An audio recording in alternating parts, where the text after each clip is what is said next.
Okay. All right. Let's get this party started. My name is Laura Kaifas, and I'm with the Neighborhood Services Office here in the city of Tempe. And today we have with us folks from Work Urban Design, as well as Y2K Engineering, and they're going to be presenting to you today on some ideas for Country Club Way from Meadow to Cairo. This is part of a neighborhood grant that was received from our office, and they are going to talk to you about some ideas for that. I'll serve as the host, and I'll be running the chat and admitting people, that sort of thing. So put any questions you have in the chat, and at the end of this presentation, we'll address them one by one. I can also unmute you if you would like to ask the questions yourself, or if you have follow-ups. At this point, take it away, Brian. Thank you, Laura. Let's start with introductions real quick. We'll start with the consultant team. My name is Brian Sager. I'm a landscape architect with Work Urban Design. And I'm Jesse Westhead, also a landscape architect with Work. Hi, everyone. I'm Jan Kaprowski with Y2K Engineering. I'm a traffic engineer and road safety professional. Thanks. And then Laura, if you'd like to introduce any others, it'd be a great time. Oh, you're muted.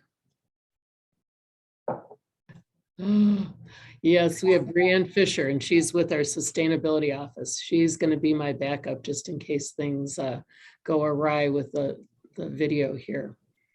Hello, everyone. Hi. All right, over to you. Thank you. Thanks, everybody, for joining us on our third public meeting for the project Country Club Way, Meadow to Cairo. We started meeting back in October, and I'll summarize our progress to date. But this is our third and final public meeting for the project. And to that point, we've got some concepts that we're looking forward to sharing with you this evening. The meeting should last an hour or less. We took care of introductions. I'll bring us up to date on our progress, and then we will spend some time reviewing the concept. We've got a couple different ways to visualize this concept that we'll share with you this evening. And then, of course, there will be time for open discussion at the end of it. But if you have any comments or questions during the meeting, please use the chat. We're monitoring the chat, and we would love to get your input. We did our introductions, but I just wanted to reinforce that this is a team effort. And of course, the Alameda Meadows neighborhood and the Santo Tomas neighborhood, as well as the city of Tempe and Y2K, have been all great partners in this effort. And thank you all for your efforts and for your enthusiasm. The purpose of the project, of course, is to provide a study to design and prepare a comprehensive neighborhood input and approval summary document for Alameda Meadows neighborhood of Tempe. It will ultimately deliver a successful low impact design and green infrastructure and an alternative transit oriented design. And it'll explore and design improvements based on neighborhood input. The project goals are and have been thus, number one is traffic calming. Number two, we want to accommodate different modes and user groups. Number three, site visibility. The fourth goal is to enhance public space. The fifth goal is heat mitigation. Sixth project goal is stormwater pollution mitigation. Number seven is urban ecology. And of course, we want to develop an achievable plan. Not something that is going to sit on the shelf, but something that will actually be in physical form in the near future. Here's a summary of the project area. On the south, we have Balboa. Actually, we go down to Cairo now on the south end, but we go all the way up Country Club Way, past Meadow Drive, up to essentially the intersection, northern boundary of the intersection at Meadow Drive. And just a fun little quote I found from Uncle Walt: "I take to the open road, healthy, free, the world before me." So this is our third public meeting. The first public meeting we had back in October. It was October 26th last year, and we introduced the project and the project goals to the stakeholder group and to attendees. We did have an online survey, and we also collected input from the public meeting. So after public meeting one, there was an opportunity to provide input, and many did, and we collected that input, and then we integrated that into some design concepts.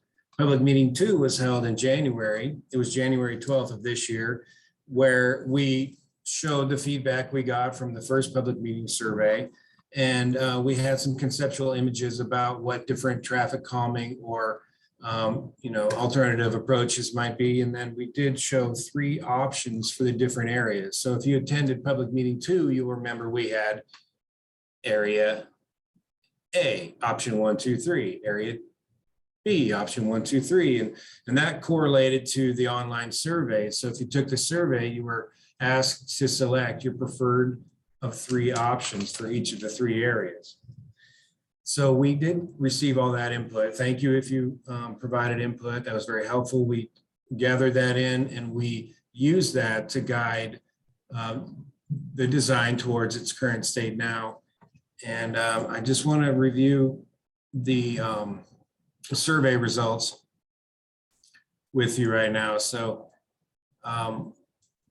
we're going to go through each of the questions, and our graphic style here is we asked you to pick A, B, or C, and the numbers in the circles describe how many people selected that option, and the red circle is the preferred, or the one that received the most votes. So option A, traffic circle, received 33%. Option B, bulb outs, received 44%. That was the majority. Option C received 22%. So for area A, the preferred option was the bulb outs. For area B, area 2, the preferred option by quite a bit was the median. So you can see Sharrows received 37%, the two-way choker didn't receive about 11%, and the median option, this is South Alameda Drive, it received over 50%. It got 52% of the vote.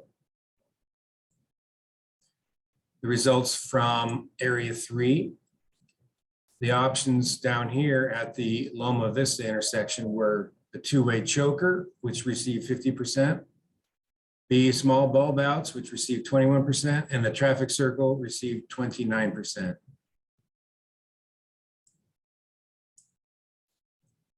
For area 4, Loma Vista to Alameda, the options were a protected bike lane, a bike lane buffer, and enhanced striping. You can see option A and B. The difference here was probably a single vote between 43 and 46%. But the bike lane buffer was the preferred option for that one. In area 5, Alameda Drive intersection, the options were left turn with a protected bike lane, painted bulb outs, or chicane. Well, again, there was probably only one vote difference between A and C, but A was the preferred option, left turn with a protected bike lane.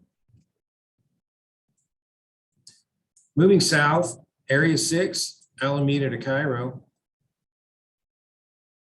So the other options had, votes that were pretty consistent. Maybe they were separated by 10 or 20%. Well, this is a pretty large break. Option A was enhanced parking. Option B was one side protected bike lanes. And then option C was protected bike lanes. But we also had a lot of trees represented here. And that was the approved, or not approved, but selected concept, selected option at 81%. So the majority of people looked at this and said, yeah, that looks pretty nice to me. So the reason I spent some time reviewing this is if you did take the survey, I wanted you to kind of identify where where the results came. That's important. But also there's a direct relationship between the preferred options and the concept that we will look at next. All right.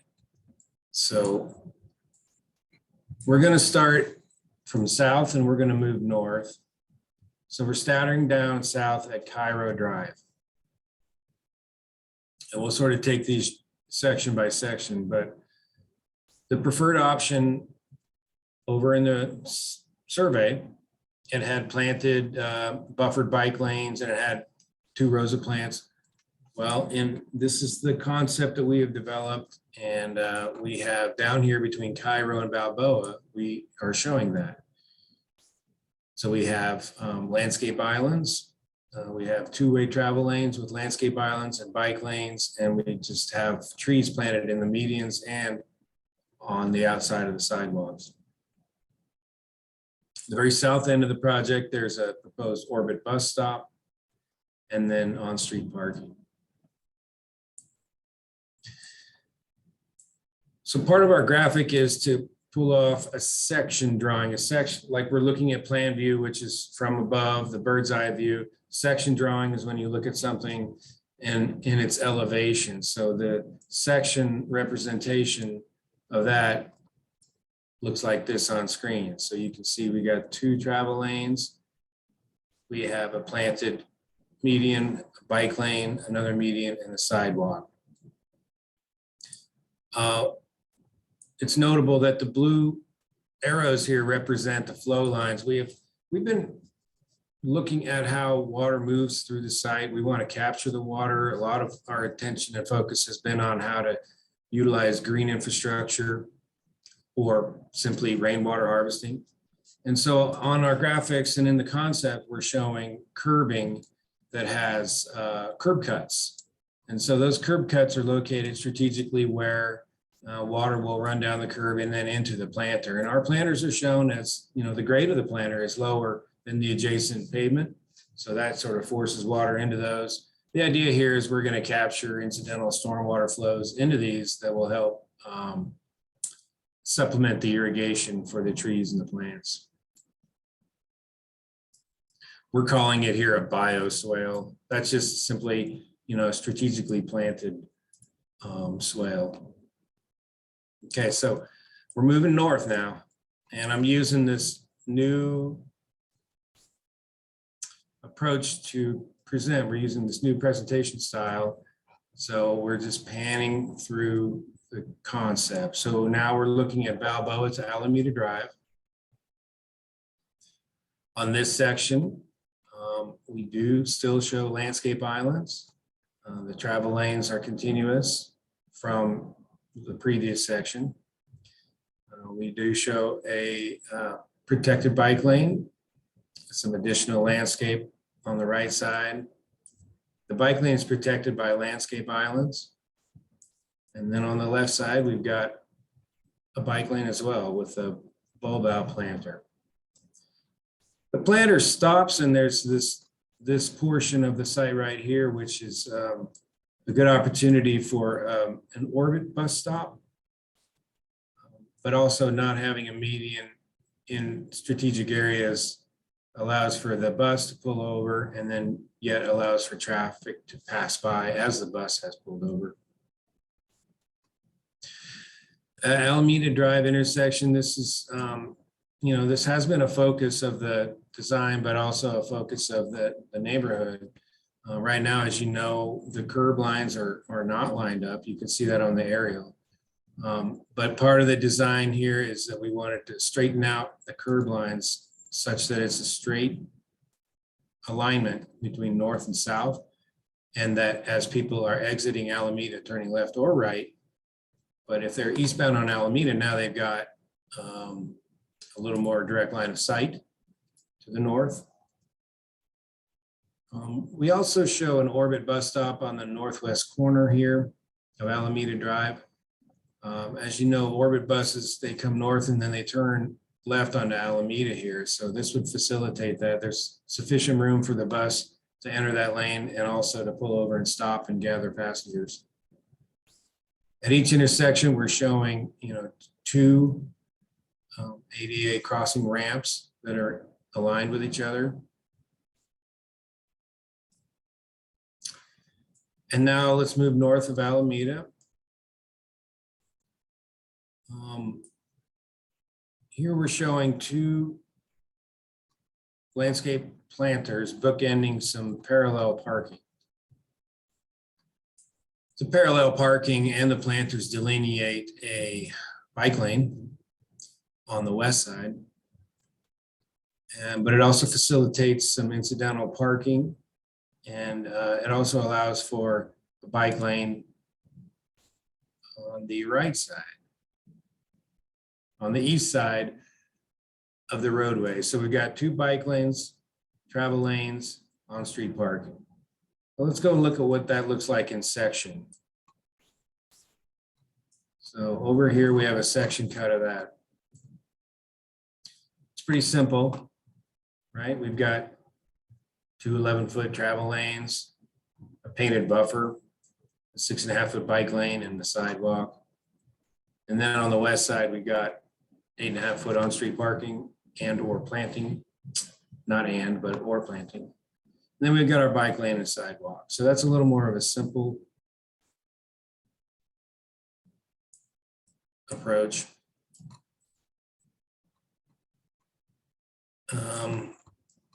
Moving a little further north, we have this little lane correction. And this happens to facilitate this planter up north, which is a little bit wider. And we have some room up here south of Loma Vista for a little bit wider planter. And so I took advantage of that space and put that in there. And then also with the redirection of travel, that's a traffic calming technique that makes people pay a little attention and they slow down when they are moving north or south. And some of these, we have landscape medians. We're not showing trees in here. There's an overhead electric line on the very west side. Just outside of that sidewalk, there's overhead electric. And so that there's some restrictions about what you can plant under and near overhead electric. And so in this case, we're showing this would be shrubs and ground cover. It wouldn't necessarily be trees in these planters. Okay, so moving up to Loma Vista. On the south side, we've got that landscape median, which is providing a protected bike lane and also shading the sidewalk in the afternoon. We've got the narrower medians on the west side. And then we've got ADA ramps addressing each other across the intersection. Heading north of Loma Vista, now we get into a kind of a unique condition, a median. So as you remember in the survey, median was selected. It was the selected option among three. And so we were able to incorporate that and work it into the design. I'm going to pan right and show you what the section looks like here. You know, we've got bike lanes and some buffer between travel lane and bike lanes, and we got 11-foot travel lane, a 5-foot median bioswale, travel lane, buffer, and a bike lane. So it's a little bit narrower up here than it was on the south part of the road. We're a little more constrained with how much pavement we can remove for planting and how many other amenities that we can facilitate. So this is a pretty direct, simple approach, bringing in the median and adding that landscape to the neighborhood. We break the median to provide access to the alleyways, of course. And then we move north up to Meadow Drive. So we recognize that there's a lot of, you know, travel here related to school drop off and pickup. Also, there are crosswalks that are, you know, protected, and there are signs that announce the school zone. So our concept here is that we would stop the planting, but maintain the median so that that little median could form a pedestal for the temporary school zone sign. And then as we head north, we are able to show some curb extensions with some planted landscape, which really narrows down these. 11-foot travel lanes pretty narrow. And here we went 13 because we did want to provide some additional space for that, the movement, bringing that sign out, posting that sign, bringing the sign back. So we felt like a few additional feet here would allow more flexibility to, that use while not really creating that much wider of an intersection for children to cross. It's a protected crosswalk, so, they can walk a couple extra steps and they're still safe. So that takes us up to the very north end of our project. So that's little by little look-see, but I'll just zoom out so we can kind of look at it in full. And then we'd like to show a video of a simulation, a visualization of this, an animated visualization. And then after that, I think we could probably open it up for discussion and comment.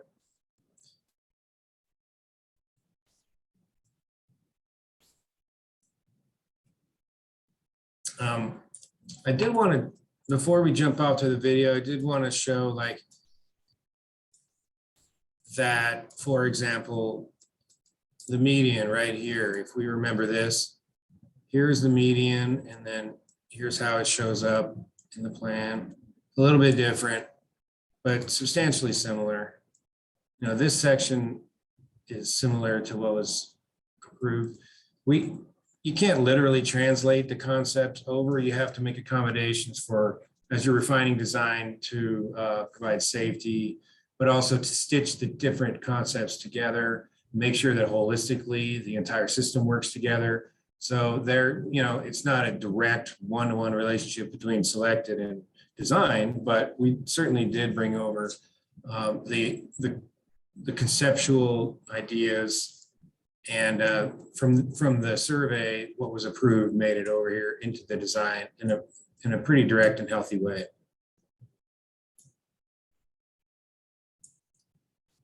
All right, Laura, I'm going to flip over to our video. And while you're doing that, I'd like to correct a little mistake and an oversight on my part. We also have joining us today, Herman Piedrahita. He is our traffic engineer, as well as Robert Yabes, who's the senior planner in the planning division of transportation. So thanks to you both for attending tonight. Go for it, Brian. Okay, thanks. Appreciate that.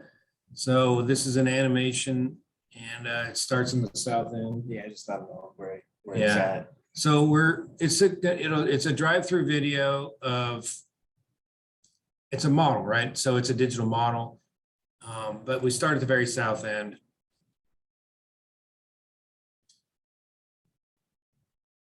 Yeah, go ahead, pause it real quick. Okay. And then just to kind of give you an oversight, so the screen in your top half, we flew it with the drone of existing conditions. And then the screen in the top right is basically the 3D model that you're looking at right now with that same aerial view with what's proposed. So we're trying to match everything. And then as we're driving through, everything's pretty closely matching up to as you've taken it through the whole thing. Thanks, Jesse.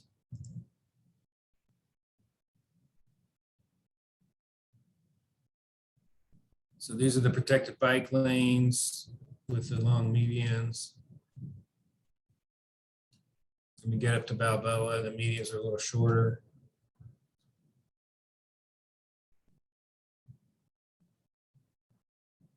And up at Alameda.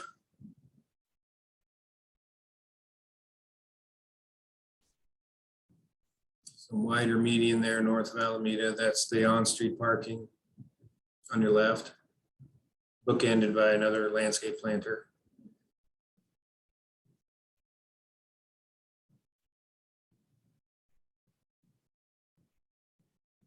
These are the medians that aren't planted with trees. That was a little correction that might be of benefit to traffic calming.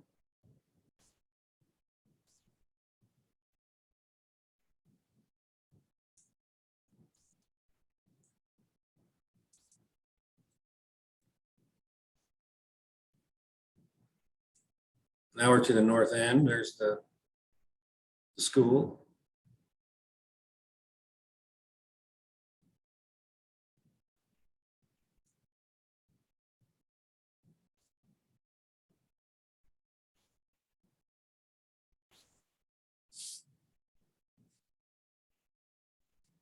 All right.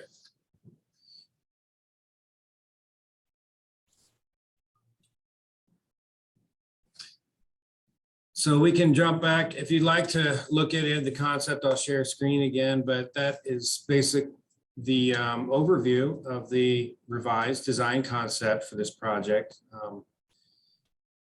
And here we are at 6 o'clock. It's been half an hour. I think it'd be a great time to check out the chat and to open it up for discussion and comment. So Laura, are you able to? I can see questions, and so far all I see is a nice comment that says awesome. Anyone want to make a comment, have some questions?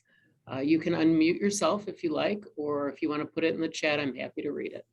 Well, I put us on mute because Marianne had a question about where the garbage pickup and the recycle would be between Loma Vista, or, you know, in the areas. Would you put it in like the bicycle buffer area, or what, how do you usually do that?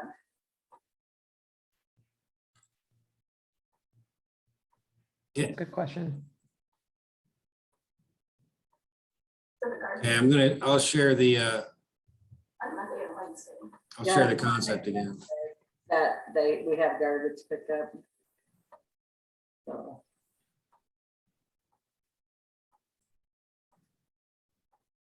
And I'm sorry, I missed your comment. Would you please repeat it? Yeah, on Monday and Wednesday, there's garbage pickup along Country Club Way. And there's bulk pickup too at certain times, but so where do you think would they put like that for bulk pickups only once every 2 months, so it's probably not too major, but it might block the bike lane occasionally, I suspect. The garbage can, would you put that in the buffer area for the bike buffer, or? It would be on houses that are facing Country Club. Well, same, we also have that one at Alameda, like they probably just put it in the parking spot before I don't think you want to cross the street with your garbage can. Or, so that's the only, I guess you could leave it right on the sidewalk. I mean, either you're gonna block the sidewalk a little or you're gonna block the bike lane a little. Yeah. And that's twice a week. But if they have the buffer for the bike lane, we can use it in the buffer. Yeah, I guess you could put it in the buffer. Probably fit there. You know, or there's the option, we've had this on some other neighborhoods where they would be on Alameda instead of on Country Club in this case. Well, then you gotta walk I mean, you could put it in the car parking spot, but you have to walk it across the street then. Walk around the corner. Yeah, around the corner or across the street. Yeah, look at your house, it would work. Yeah. And for the Maybe you could do, it's like if you're creating this little It's not- town, I think like I can. painted pad. Well, she could walk it down to the parking area though, because it could be put in the parking area. That's what they do now. And, you know, we need to remember we're at the very early stages. There would be several iterations should the project, and some of those details could be worked out.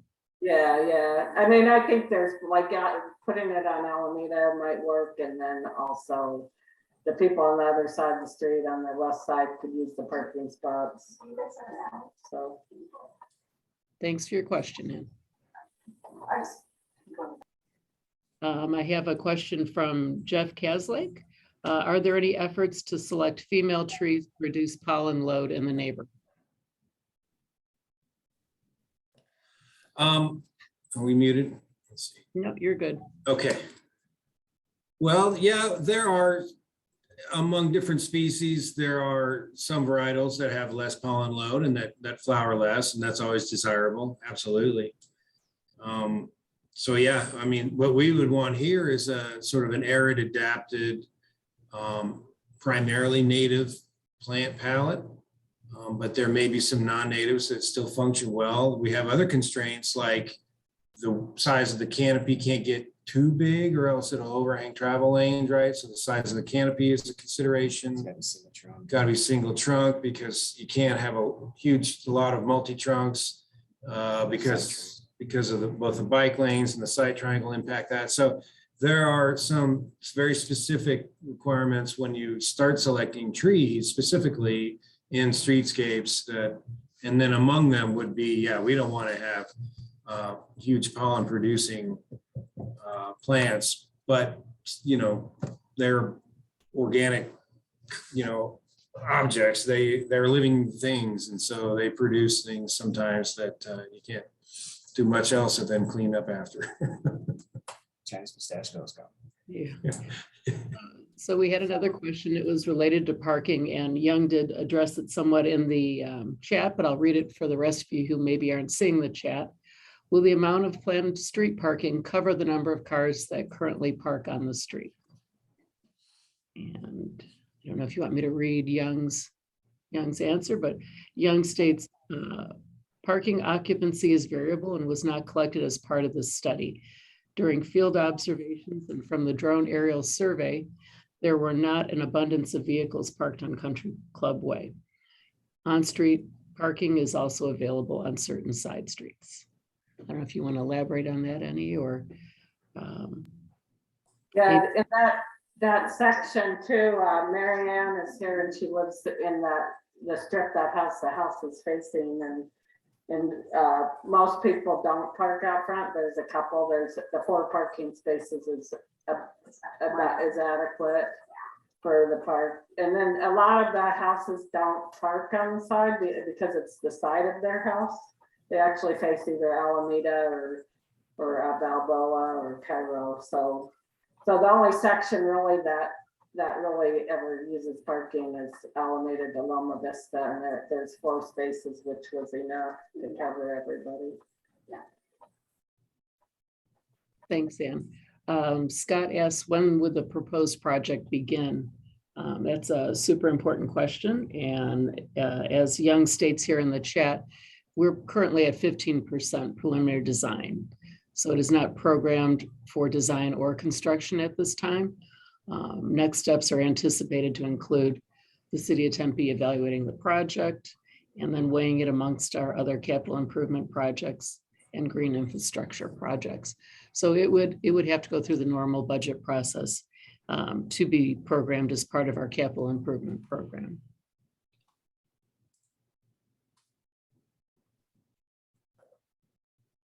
Michelle asks, what does 15% refer to? As in there would be another 85% of work just to finalize the design or to fully complete the project. You want to answer that one, Brian? Sure, Michelle, it's a reference to the level of design. So 15% is just what it indicates, obviously, is a very preliminary part of design. Designing something like this does take a lot of attention to detail. So final design would take once a design effort starts on something like this, it usually takes a few months, if not 4 to 5 months to complete. I can add to that for final design of a project like this, the percentage kind of refers to, from the engineering side of things, how many times we would submit to the agency for review. So 15% is a preliminary concept. And then once it moves into final design, it may go through 30% and 60 and 90% review. Sometimes that can be reduced to 60, 90, then 100, but it's simply the way that we describe the deliverables and how it gets reviewed through the city and the level of detail. For example, designing the curb ramps, submitting the landscape plans and irrigation plans. Those are all part of final design.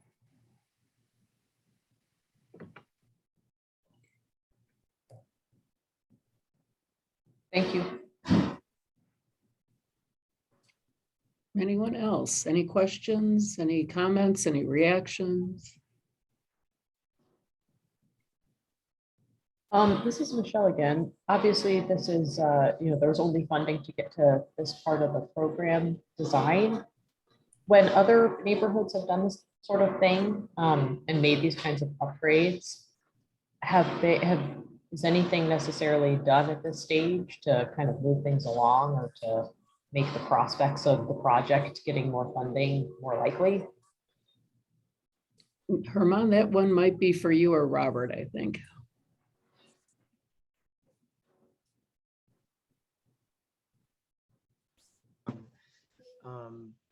As far as what we could do at this point is it's starting to solidify the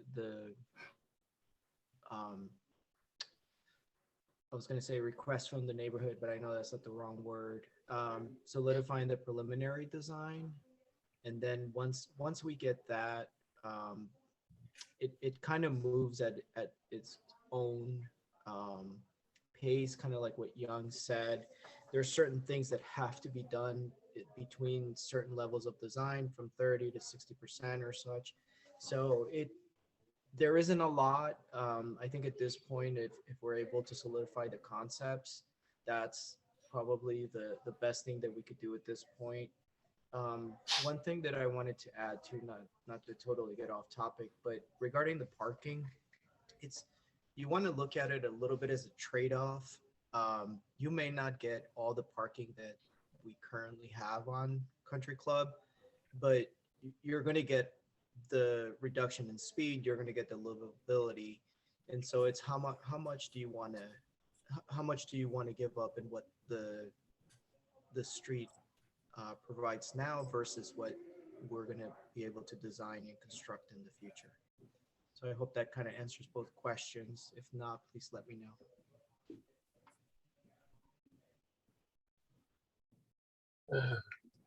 Can everybody hear me? We can. Okay. For any project like this to be completed, not just from complete design to actual construction of whatever was final, it has to go through the city council. The way we do them is, the way the city does it is, you request and the council says yay or nay on the project, and it could take 5 years before you even get any bite on the construction and of the project. So it has, anything that we do is directed by the city council. I think that's the best way to explain it.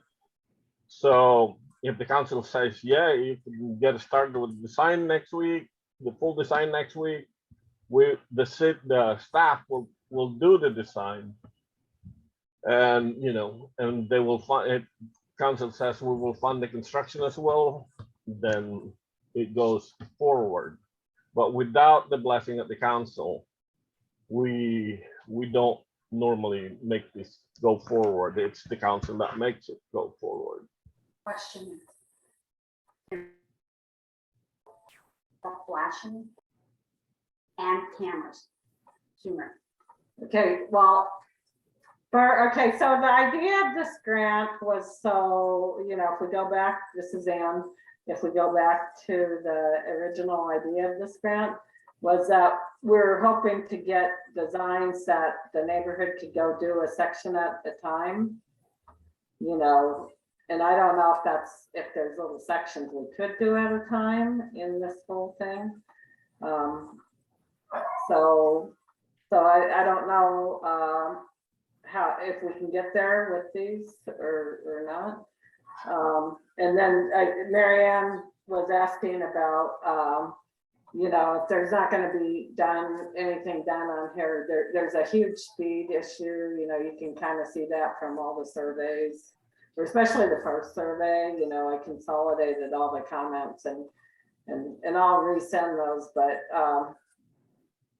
so that that Marianne, if you stand in front of her house, it's super visible more than probably anywhere else. But she's asking if maybe if we can't get the construction done, if that's on delay, that they could put up maybe some kind of flashing speed and maybe cameras. I'm not sure about if Tempe uses cameras even, but Well, they do on Southern. yeah, and I don't know if, I don't know if you have the speed data handy of what that was, but I think you guys found that it did have speed issues. But I don't know how we get to like kind of our original goal of the project, which kind of seemed like it might be hard to get to, you know, as we're getting into. I don't know if there's any areas we could kind of address piece by piece, or, I mean, it's pretty large scope, but and if that's not really a way to go, how do we, what's our neighborhood's next step to really, you know, get visibility to our project to get it done, because we don't want it to just go away and we just wasted all this time. And a lot of people are hopeful to see this project done, you know, because Country Club Way is such a problem, even, you know, in this section. Yeah, I mean, this is, you know, this is a difficult one to piecemeal with neighborhood grants. As some of you on this meeting may know, we will do a neighborhood grant for up to 20,000 per year per neighborhood. This could impact, yeah, I mean, you could see Shalimar, Santa Tomas, Alameda Meadows, maybe even one more neighborhood or two. So, you know, you could maybe string together, let's say $40,000 to $80,000, which, you know, is only going to buy you a little chunk of this at a time. You know, this is probably somewhere over $3 million project. So, you know, it has to rise to the level of attention of the city council for them to say, this is something that we agree needs to happen. So it really, the decision lies with them at this time. Yeah, but doesn't that kind of get directed through the traffic department? I mean, and the other things, I've kind of started with the traffic department, and it's gotten to that level through, you know, I know on the budgeting stuff, like each department kind of has priorities, right, that they submit. So Through the long range, yeah, planning. so, I mean, it's not like the council says, hey, traffic department, what do you think of this project? I think it's kind of like, hey, council, why don't we, here's what we propose to spend the money on. You know, I know there's some, I don't know, I'd like to know how we get this done, because we've been kind of waiting for Country Club Way, and we did this section, you know, because some of this is a little off of the Country Club Way project, you know, but it's still is one of the worst sections because there's a lot of kids and pedestrians in that area. But we'd like somebody to help, but you know, a couple of people have said that they'd commit to trying to help find funds to get this done. Marilyn De La Rosa was one, you know, so I guess maybe I need to talk with her about that. But I think there's a couple still steps left, like getting some estimates on the cost of all this, I think. But I'd like to, I guess that, you know, since you know, myself and Carolyn kind of got this started, and then we worked with some of the other people in this room to get it started too.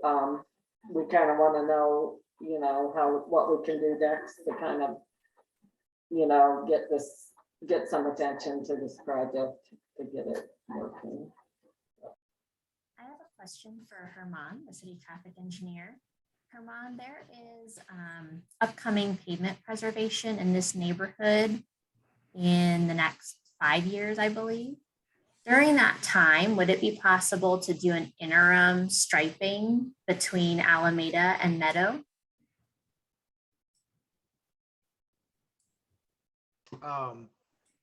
I believe so.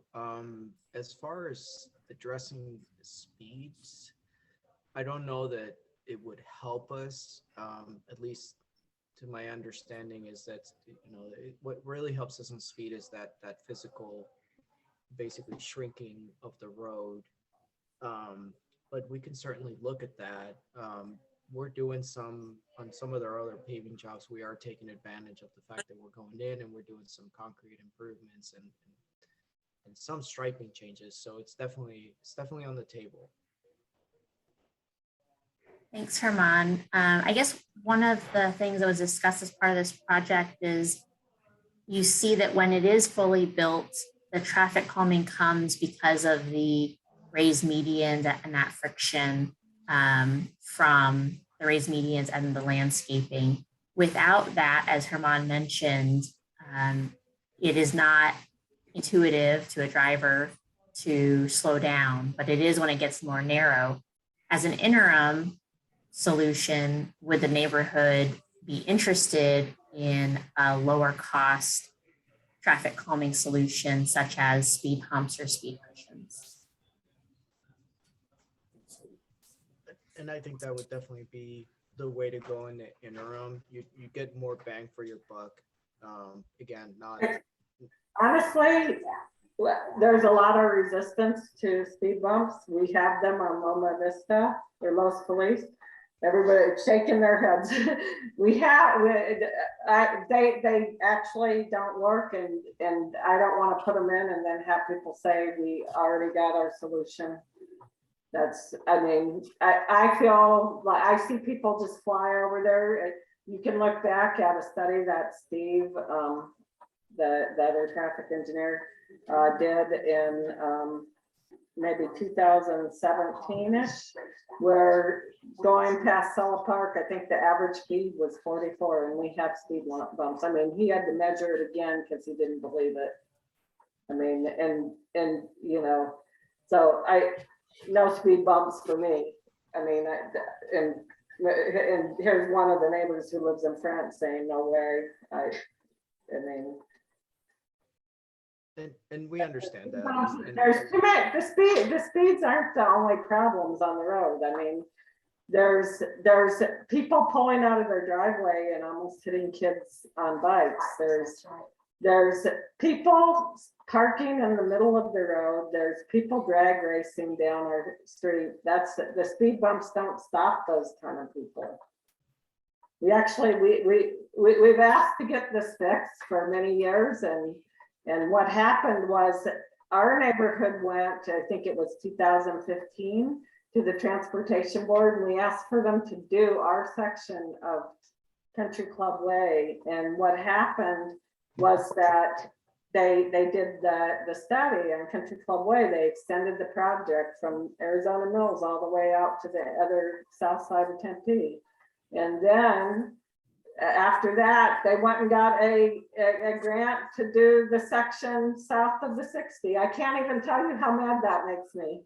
So I've been bugging people about getting the section, but somehow we're grouped into the, getting that railroad pass done. So we just being desperate asked for this grant last year. Our neighborhood's desperate to have something done on the street. And so I wanted to do one thing at a time, but it was too complicated not to get a grant to address, to actually do a design, because of the width changes. It's not like we could just go to the city. So we don't really want to see speed bumps put in. They're just not. They're not going to solve. I'll resend I went to a lot of effort to consolidate all the comments on the survey, and there was a lot more to it than what speed bumps would solve. So, and from my own just personal observation and from the speed studies they did in my neighborhood, I don't really think that they're effective. I mean, they do have some effect, but there's people who just go fast over them anyways. And when you have a study that shows, the average speed being 44 miles per hour when you already have speed bumps, and then people who live in front of certain speed bumps complaining about the speed of people going over those speed bumps. They just, I know it's just one person or two person, but we also have that study, so. And then there's also people who are, when I've even suggested them, they've been like, no. And it wasn't just me, it was others. Like I tried to put them on the street, and or I did a study, or I had them do a study years ago, and some of the same people that were against them still live here, you know, I couldn't put them in on my street, so. Well, and I'm not, in by no way am I trying to sell you on speed cushions. I understand it. You know, Yeah. they're controversial all over the city. But it is a good interim measure, and no one measure is going to solve every problem. So we try to tackle, you know, we kind of do a priority of what's the worst thing, and we go after that one thing as we chew away. And let me, I'm sorry, just one more thing is we do have a new standard for speed cushions. Again, I'm not selling you on this, I'm just letting you know. And we're doing a better job of checking some of these, because we've seen a lot of speed cushions or speed humps around the city that are, you know, over time, they don't work as well. I don't want to say the wrong thing, so I'm not a pavement guy, but after a while, they definitely are not as high or as good as they used to be. So we're checking up on that. But again, it's not something that we're advocating for as a catch-all, but it's definitely a really good interim solution. I also don't want you to get discouraged. You know, we're sitting here looking at a great plan, and I like this. The plan, I like a lot of what the community has helped with, what work has done. So I don't know that you're, you know, I don't want you to feel discouraged. I think that you're definitely moving ahead. And, you know, like Robert said, that it still has to go through council. We still have, like we said, some of the engineering stepping stones with the design, but this is a pretty good, it's not a start. I mean, you're on your way, and I think this is a good place to be than where you were before. Yeah, the only other thing I wanted to point out is that traffic was not the traffic calming was only one of the many goals of this project. And I mean, one of them is Alameda. Alameda is a disconnected area. So there's a problem with people pulling out into the street because they can't see. And you can, if you go, it's amazing, you know, on that corner where he's got the mail set. Stop twice. You have to stop twice, you pull out. And that's one of the design features, is that the street is leveled out there. So there's that. And then, you know, just not having places for bikes, like the kids ride bikes to school down, and they walk, and then the shade and the heat. Those are all equally important factors in all of this. That's why, like, speed bumps, they might slow some traffic down, but I don't. Every time I've driven down Country Club Way the last couple days, there's been somebody parked in the middle of the street, a contractor in the middle of the street. I get past on Country Club Way. Now this doesn't go all the way down Country Club Way, so it doesn't solve all those problems, but I'm constantly getting passed by people on Country Club Way, and speed bumps wouldn't stop that, you know? So, I mean, it's just, I don't think speed bumps really address the multitude of, even, you know, as a temporary solution, they just really don't address this particular street situation, because we are not a small, it's not a narrower street. I mean, it's got the middle lane, it's got the people pulling out, it's got people riding bikes. I mean, it's such a complex street. So, you know, I don't want to go for a solution like speed bumps, because one, it doesn't really address all the list of things that Brian put up that were goals. And I don't think those goals were listed really in any specific order.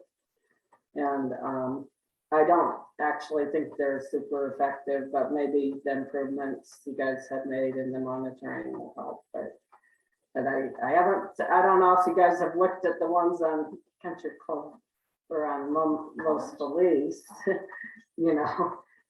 So, but yeah, I don't think there's necessary, just because traffic calming's at the top doesn't mean it was the main thing. There's just, if you read the grant, if you reread it, it's been a year now since it was written, but there, you know, there's a lot of different things pointed out. So. And I totally understand that. I didn't mean to make it sound like this was purely a traffic project. By default, I'm a traffic engineer, so I apologize. What I want to do, and Young kind of said this, is as we move forward with this plan that addresses all your goals, we want to be able to provide an interim solution. We don't know at the moment when we're going to be able to move forward with this plan, either as a whole or by street. And so we'll have to have those conversations, obviously not today, but we want to find a way to provide some interim solutions, because to leave it as is, when we have this plan, it's clear that, you know, we need to look and see what to do in the meantime. The other thing is I wanted to say is I'll take a look to see if we have speed data. Things that we do with engineering, we definitely need that documentation. The residents get to see it, the neighborhood gets to see it, but usually for us to move forward with things, we really need that documentation. So if we don't have it, we'll look to getting it. And we'll see when the best time is to be able to get those counts and make sure that we have a true representation of what the neighborhood is seeing on the street. Yeah, Young did traffic studies, right? So. It sounds like the next step with this would have to be getting it on the city council agenda. Is that the main takeaway? Well, I'm gonna say that if you're gonna do interim solutions, I want to know how we're going to get to the final solution. I don't want to just hear interim solutions and not know that we're going to, like, I want to know if we're doing interim solutions, when the final solution is going to get done. You know, I don't want, like, I want, you know, a plan for it. That's all I would ask if there was going to be interim solutions. I don't want the interim to be the final. Yeah, we don't want to end up like over by the school over here. Okay, there are some cones put up. They're temporary cones, but they're going to be there. I just like to send this in.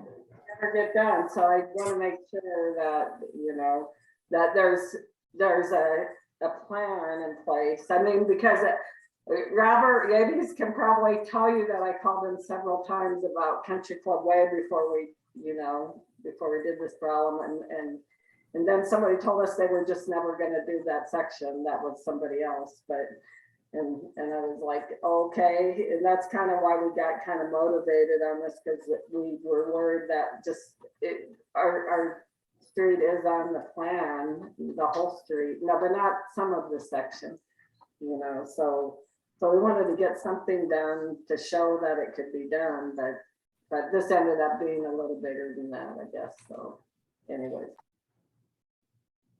How can you get an item on the city council agenda? Is there a process for citizens to request things? You know, I think probably speaking to your city council, you know, through council communicator and Okay. their attention. Staff doesn't really move things like this forward on our own. Mhm. You know, you could also speak to the Transportation Commission. You know, I don't, yeah, and I want to echo what Herman said a little bit earlier, that you shouldn't feel discouraged, that you have done some amazing work here and you've moved this project forward to a place where the city can now, once they've made it a priority, take it and run with it and go those further steps into design. So because things take a long time, don't be discouraged. That's just normal. That's just how this kind of thing works. Yeah, I know that they take a long time, but I mean, you still can see them on a plan, even if it's gonna be 5 years out, right? Yeah. But what did Northwest Neighborhoods did something similar? Did they get theirs? How did they move forward to get theirs moved on to council agendas? I know something has happened with theirs, right? They met with the city council and the council agreed that was something that should move forward. That's how that happened. Okay, yeah, I know, because sometimes when I get a hold of council, they're like, well, we can't tell the city staff what to do too, you know, on the other hand, right? So yeah, anyways, I mean, I just want to know what's the right thing to do, you know? Yeah, and Ellie's got the right thing that I was trying to figure out.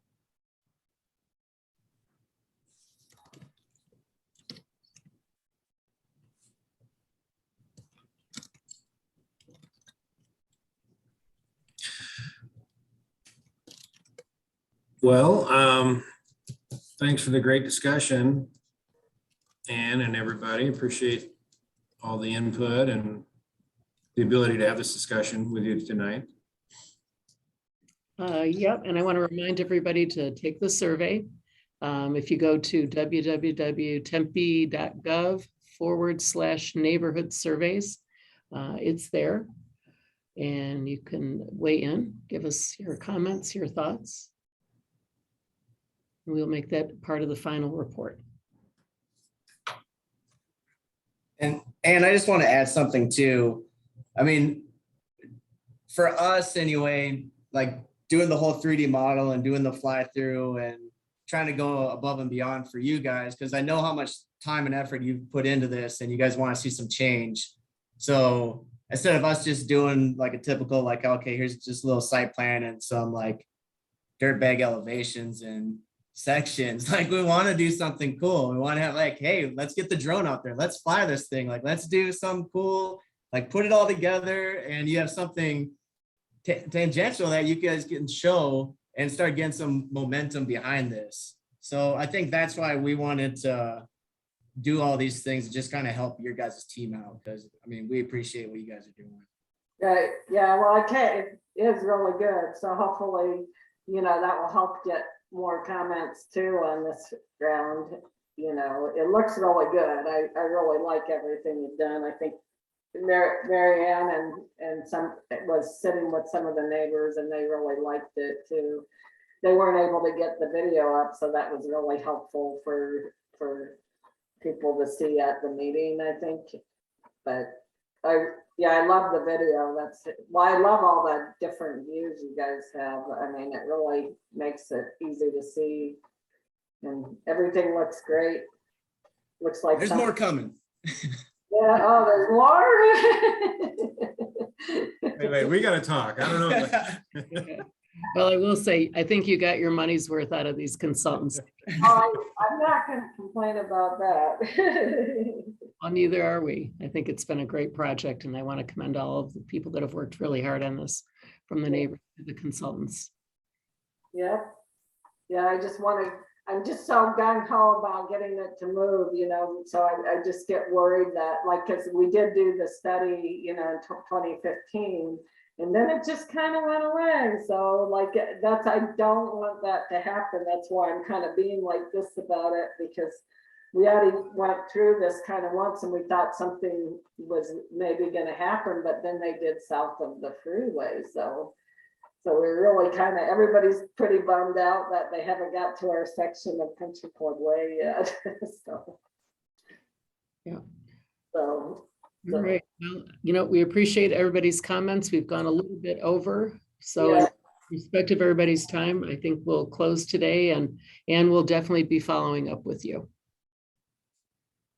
Thank you, everybody. Thank you, everybody, for your time and attention. Thanks, everybody. You.